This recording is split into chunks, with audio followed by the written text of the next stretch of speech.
अस्सलाम वालेकुम, welcome back to my channel. कैसी है मेरी यूट्यूब फैमिली? आई होप आप सब अच्छे होंगे, खुश होंगे।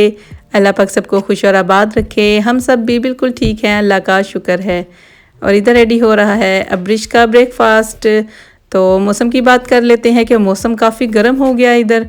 अभी जुलाई अगस्त का पड़ा है महीना, बच्चों के एग्ज़ाम्स अभी चल रहे हैं। अब्रिश से मैंने कल कहा कि अपनी जो है स्कूल वर्क कर लो, तो अब्रिश आगे से एकदम से उसके मुंह से जो है स्लिप हो गया कि मेरे इकमैज़ हो रहे हैं। तो मुझे बड़ी हंसी आई उससे, वरना वो जल्दी से लफ्ज़ जो है किसी का गलत हो तो पकड़ लेती है। क्योंकि इनको काम नहीं मिलता एग्ज़ाम्स में, तो इनको सेपरेट से तैयारी नहीं करना पड़ती। क्लास में जो पहले टेस्ट होते हैं जिसका बुलेटिन मैंने आपको दिखाया था, तो उसके थ्रू जो है ना ये सारी तैयारी करवा देते हैं। फिर एग्ज़ाम्स इनके इस तरह से होते रहते हैं। फिर जब भी मैं उसको बोलती हूँ आजकल कि वो अपने एग्ज़ाम्स की तैयारी कर ले, तो चिढ़ती है, बोलती है मेरे एग्ज़ाम इकमैज़ हो रहे हैं तो मुझे काम कैसे मिलेगा, मैं काम नहीं करूँगी। और उधर कुकर में मैं जो है दोनों दालें मूंग और मसरी की रख आई हूँ। 5 मिनट तक के लिए प्रेशर लग जाएगा तो वो अच्छे से गल जाएंगी। फिर जैसे ही वो आएंगे साथ ही तड़का लगाकर रोटी भी रेडी हो जाएगी।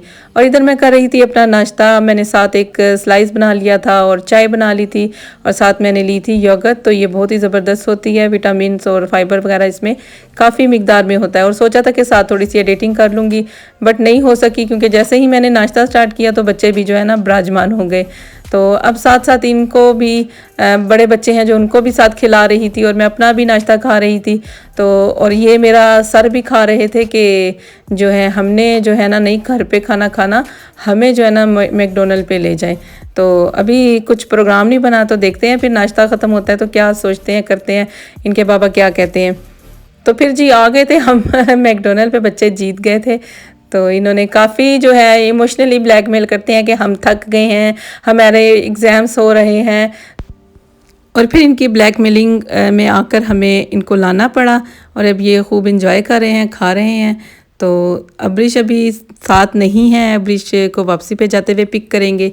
तो घर में दाल रख कर आई थी साथ ही, और साथ ही मुझे ये आर्डर भी दे दिया था कि हमें इस शाम को जो है दाल के साथ रोटी नहीं खानी, हमें चावल बॉयल करके दीजिएगा। तो शाम का भी प्रोग्राम डन हो गया था इधर बैठे बैठे। और इधर जो है गुड़िया फ़ैज़ान की आइसक्रीम से खूब जो है इंसाफ कर रही थी, जैसे अलीज़े की आइसक्रीम के साथ मैं उसके बाबा इंसाफ करते हैं। तो खाया जल्दी जल्दी, फिर हमने स्कूल का टाइम हो गया था अब्रिश का, तो उसको पिक करना था, उसको लेकर फिर हम घर जाएंगे। और क्योंकि मेरे घर में कामों का जो पहाड़ बना हुआ था, इनके साथ मैं आ गई, तो अब वो जाकर सारे जो है निबेड़ने हैं। फिर ये इधर फ़ैज़ान की जो है ना चंगी कुट लग रही थी अपिया से। कभी कभी इनके मूड ऐसे ही होते हैं, तो खूब जो है जुगतबाजियाँ करते रहते हैं, फ़ाइटिंग करते रहते हैं। फिर इधर फ़ैज़ान और मियाँ जी चले गए थे कार वाश पे गाड़ी को गुसल करवाने के लिए। और गुड़िया को चाहिए, क्योंकि गोन आजकल उसी की तलाश जारी है, लेकिन कोई जो है बन नहीं पा रहा, मिल नहीं रहा कुछ भी उसकी पसंद का। उसके स्कूल का जो लास्ट डे होगा उसमें उसने पहन कर जाना है पार्टी वगैरह में। तो खैर इधर से कुछ भी नहीं मिला, फिर हम इधर से निकले और गए, हम अब्रिश के स्कूल की तरफ जा रहे थे। अब उसको पिक करना था। रूट इतना लंबा बन जाता है क्योंकि काम हो रहा है 5-6 महीनों से तकरीबन जो है ये काम हो रहा है, इतना बच्चों को स्कूल जाने का मसला हो रहा है, तो सारा रास्ता बंद हुआ हुआ है। खैर अब्रिश को लेकर घर आए, फिर मैंने उसको खाना वगैरह खिलाया। तो मेरे जो पेंडिंग के काम थे वो मैंने जल्दी जल्दी किए फिर सारे।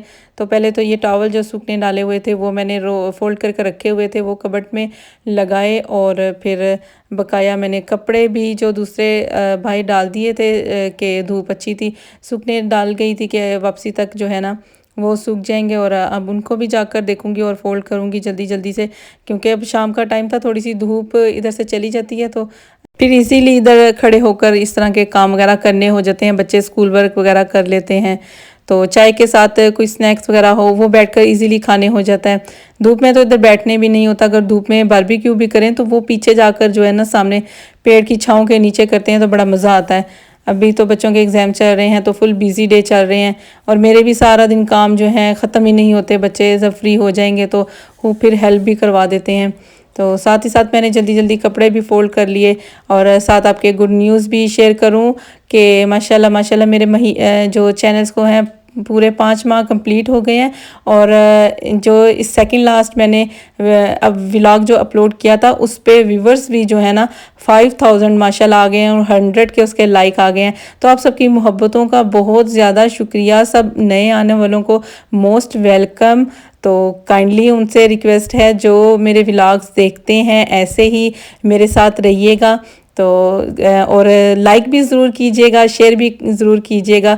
सब्सक्राइबर भी माशाल्लाह मेरे बहुत बड़े हैं। तो मैंने पुराने व्लॉगर जो हैं उनकी काफ़ी वीडियो वगैरह अब देखती हूँ, क्योंकि मेरे पास ज़्यादा इतना एक्सपीरियंस नहीं था, ना ही मैंने टिकटॉक कभी यूज़ की थी और ना ही इंस्टा पे कभी इस तरह से वीडियो अपलोड की थी। बस जस्ट अपनी रेसिपी का ही शौक होता था, कभी स्टेटस वगैरह पे लगा देती थी, तो डेट्स इट। तो लेकिन उसके बावजूद मैंने जो पुराने व्लॉगर्स हैं उनकी वीडियो वगैरह देखी हैं, तो वो यही बताते हैं कि 2-3 साल एटलीस्ट लग जाते हैं किसी भी चैनल को ग्रो होने में। बट अल्लाह का शुक्र है माशाल्लाह माशाल्लाह 5 मंथ में मेरा चैनल जो है बहुत ग्रो हुआ है। ये सब आप लोगों की मोहब्बत और साथ की बदौलत हुआ है। और जो आप लोगों के कमेंट्स आते हैं तो पढ़कर बहुत ही अच्छा लगता है। बहुत प्यारी दुआएं होती हैं, बहुत पॉजिटिव मैसेज होते हैं। तो इतना अच्छा महसूस होता है कि हमारा ताल्लुक़ आज भी एक अच्छे माशरे से है जहाँ ख़वातीन को बहुत ही इज़्ज़त दी जाती है। तो ये एक ऐसा प्लेटफॉर्म है जहाँ से कुछ भी तवक्को की जा सकती है। बट अल्हम्दुलिल्लाह मेरे जितने व्यूवर्स हैं देखने वाले, सऊदी अरब से बहुत प्यारे प्यारे मैसेज आते हैं, बहुत ढेर सारी दुआएं आती हैं और इंडिया में देखे जाते हैं। तो सारों को मोस्ट वेलकम है, सबका बहुत शुक्रिया है। और स्पेशली मेरी एक फ़र्स्ट मेरी व्यूवर्स जो मिसिस ताहिर हैं, उन्होंने स्पेशली मुझसे आज फरमाइश की थी कि उनका नाम लूं। तो वो 2 दिन से गैर हाजिर भी हैं। तो अल्लाह करे उनकी फैमिली जो खैरियत से हो। उनको मैंने मैसेज भी किया था, तो उन्होंने मुझे बताया कि लोड शेडिंग की वजह से वो व्लॉग नहीं देख सकें। तो अल्लाह पाक सबको अपने हिफ्ज़-ओ-मान में रखे और पाकिस्तान जितनी आजमाइशों का आजकल शिकार है, अल्लाह पाक उससे उनको जल्द निकाल दे। हर बुरी नज़र और बुरे हुक्मरानों से हमारे वतन की हिफाजत फरमाए, आमीन। और मिसिस ताहिर मेरी बिल्कुल बेटियों जैसी है। अल्लाह पाक इनके बच्चों को बहुत नेक बनाए और इनको भी खुश और आबाद रखे। और इधर मैं पौधों का ऑलमोस्ट पानी जो है दे चुकी हूँ। तो मैंने कुछ बीच में बताना भी था, बट इंशाल्लाह नेक्स्ट व्लॉग में आपके साथ शेयर करूँगी। तो इधर मेरे अब्बू जी कहा करते थे कि पानी का तराव कर लो, तो मुझे आज फिर वो याद आया, लेकिन मैंने थोड़ा सा ही पानी किया है क्योंकि मियाँ जी की इंस्ट्रक्शन है कि जो है ना पानी कम इस्तेमाल करना है, क्योंकि बिल जो है ना अब डबल होके आ रहे हैं। पूरे वर्ल्ड में जो एक महंगाई का तूफ़ान आया हुआ है ना, तो उससे अब साबित यही होता है कि खान साहब बिल्कुल ठीक थे। उन्होंने जो पेट्रोल की कीमतें जो स्टेबल रखी हुई थी, तो अब वो जो आसमानों पे बातें कर रही हैं। हमारी गाड़ी जो 60 में टैंकी फुल हो जाती थी, अब वो 120 पे चली गई हुई है। तो देखिए मेरे फूल कितने ज़बरदस्त थे और मैंने तोड़ के ये अंदर लगाए थे। मैं आपको लास्ट में जो दिखाऊंगी, इनका मैंने गुलकंद भी बनाया हुआ है, तो मैं वो भी आपको दिखाऊंगी कि ये इस बार तो बहुत ज़्यादा कम आए हैं, लेकिन पिछली बार बहुत ज़्यादा भरा हुआ था, बिल्कुल बहुत ज़्यादा। तो मैंने उस सारे का इकट्ठा करके उसका गुलकंद बना लिया था। बहुत अच्छा होता है वो, पेट के लिए ठंडा होता है, गर्मियों में स्पेशली जो पान में डालकर खाया जाता है, पेट की बीमारियों के लिए बहुत मुफीद होता है। और हकीम तो स्पेशली इसको बहुत मजून और ये गुलकंद वगैरह इसको बहुत ज़्यादा यूज़ करते हैं। अगर आपके घर में भी गुलाब का पौधा है और ऐसे फूल आते हैं तो इनको बिल्कुल ज़ाया मत कीजिएगा, गुलकंद बनाकर सेव कर लें, बहुत ही यूज़फुल होता है। फिर इधर हो रहे थे 8:30 शाम के और मैं बनाकर दे रही थी इनको मिल्क शेक। तो साथ ही इनको सर्व कर दूंगी खाना भी, क्योंकि अब्रिश और फैज़ान को लगी हुई है भूख। फिर अब्रिश के तो जो कुत्ते दौड़ने शुरू हो जाते हैं पेट में। मज़े की बात यह है कि मेरे पास अभी इस टाइम ये लास्ट मैंगो रह गया था और मैं सोच रही थी कि इसको ये कैसे इनमें सारों में तकसीम करूं। तो मैंने यही बेहतरीन हल सोचा कि इक्वली जो है ना सबको ऐसे जाएगा कि मैं इसका मिल्क शेक ही बना देती हूँ।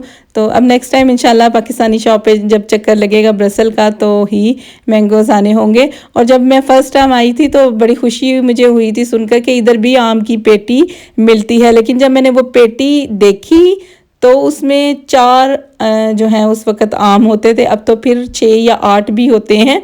तो वो पेटी एक छोटा सा, बिल्कुल एक छोटा सा बॉक्स जैसे होता है, तो वो चीज़ होती थी और उसको इधर पेटी बोलते हैं। तो पाकिस्तान की पेटियों की और इधर की पेटियों की तो बस क्या मुकाबला करें। जब मियाँ जी ने पाकिस्तानी शॉप वाले अंकल से बोला कि जो है ना 6-7 पेटी आम की जो है ना सेपरेट कर दें, तो मैं हैरान हो गई। तो मैंने कहा ये 8 7 8 हम उस वक़्त तो हम 3 ही बंदे होते थे। तो मैंने कहा ये कौन खाएगा 7 8 पेटियाँ? बट जब मैंने पेटी देखी तो मैंने कहा ये तो एक बंदे के लिए ही काफ़ी है। लेकिन शुक्र अल्हम्दुलिल्लाह हम लोग परदेस में भी बैठकर सारी चीज़ें खा लेते हैं। अल्लाह पाक हमें इधर भी सारी अपने वतन की चीज़ें नसीब फरमाता है। तो अब तो इजीली सारी चीज़ें मिल जाती हैं, किसी भी चीज़ की मुश्किल नहीं होती। इवन के जो चीज़ें पाकिस्तान में भी नहीं मिलती, मैंने कभी पाकिस्तान में भी नहीं देखी थी, वो हमें अपनी पाकिस्तानी शॉप से इजीली मिल जाती हैं। और ये इधर दोनों खाना खा रहे थे और मैं जल्दी जल्दी अपना शेक साफ ख़त्म कर रही थी, क्योंकि मुझे भी प्यास लग रही थी। मैं बाहर से जो है कपड़े फोल्ड कर आई थी, आज काफ़ी गर्मी हो रही थी। तो इधर अब्रिश जो है अपना होमवर्क दिखा रही थी अपनी आपी को। तो इसे बोला है कि कितने एग्ज़ाम्स हुए हैं। ये मुझे कहती है कि मेरे जो है 2 एग्ज़ाम्स हुए हैं, आप लोगों की तरह मैं जो है नालायक नहीं हूँ। तो आप लोग नालायक हो इसलिए आपका एक एक होता है और मेरे 2 होते हैं। तो अब इन दोनों की फरमाइश थी कि हमें जो है दाल जो बनाई थी उसके साथ हमें जो है राइस बॉयल करके दें। तो फिर मैंने जो है ज़ीरे वाले राइस बॉयल किए हैं, ये भी अच्छे लगते हैं। कभी कभी मैं इस तरह से भी बना लेती हूँ। तो इस ज़ीरे को मैंने ऑयल में थोड़ा सा फ्राई किया और साथ ही चावल ऐड कर मैंने ऊपर से इसमें पानी भी ऐड कर दिया।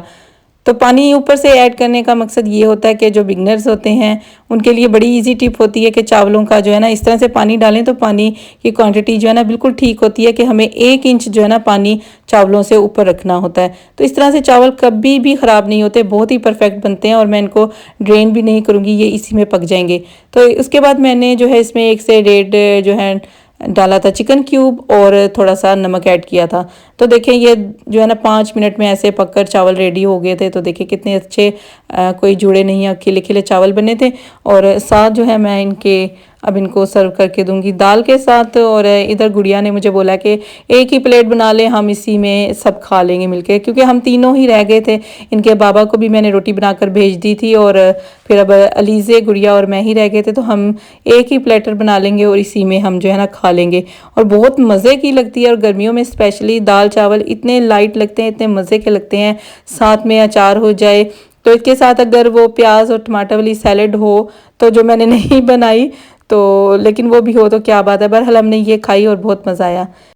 और ये जी है आजकल टेबल की कुछ हालतें ज़ार। इस पे फाइल, बैग्स, लैपटॉप, चार्जर्स और मेडिसिन वगैरह पड़ी होती हैं। और ये जो फ्लावर्स का गुच्छा मैंने काट कर डाला था। और ये रहा रैकेट। आजकल मक्खियों से जो जंग जारी है, ये मेरे साथ हर वक्त हमेशा साथ ही होता है। तो ये ग्लूकन देखें जिसका मैंने स्टार्ट में बताया था, 1 साल हो गया वह इसको बने हुए और इसका टेस्ट बिल्कुल बहुत मज़े का है, बिल्कुल बाजार जैसा है। तो आप भी ज़रूर ट्राई कीजिएगा। अगर आपके घर में गुलाब हैं तो बिल्कुल ना ज़ाया कीजिएगा। तो साथ ही मैं इधर करूँगी वीडियो को एंड। आई होप आपको वीडियो अच्छी लगे। मिलेंगे इंशाल्लाह नेक्स्ट व्लॉग में नई रूटीन के साथ। जब तक के लिए अपना चैनल का खास ख्याल रखिएगा। अल्लाह हाफिज़।